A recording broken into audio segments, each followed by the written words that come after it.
एक गांव में दो चोर रहते थे, रामू और श्यामू। दोनों बचपन के दोस्त थे, लेकिन काम उनका गलत था।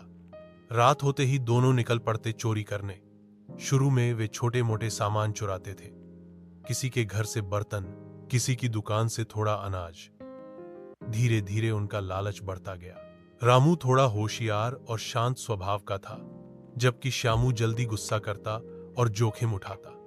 एक दिन श्यामू ने कहा, रामू, अब छोटी मोटी चोरी से काम नहीं चलेगा, चलो जमींदार के घर हाथ साफ करते हैं। रामू थोड़ा डरा, लेकिन दोस्ती के चलते मान गया। रात को दोनों जमींदार के घर पहुंचे। घर बहुत बड़ा था और पहरेदार भी थे। उन्होंने धीरे से पिछली खिड़की से अंदर घुसने का रास्ता ढूंढा।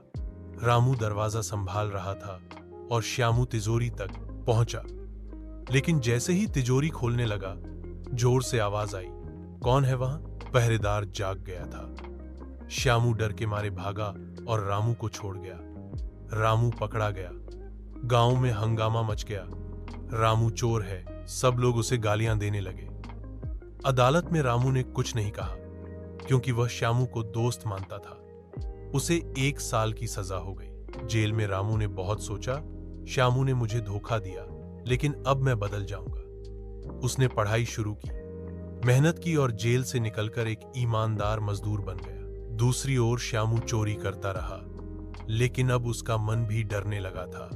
वह अकेला हो गया था, कोई उस पर भरोसा नहीं करता था।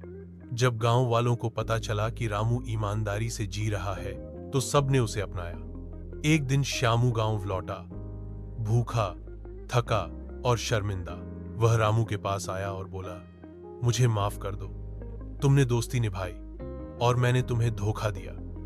रामू ने मुस्कुराकर कहा, गलतियां इंसान से होती हैं, लेकिन सुधार वही करता है जो सच्चा इंसान बनना चाहता है। श्यामू ने भी मेहनत करना शुरू किया और दोनों मिलकर गांव के बच्चों को पढ़ाने लगे।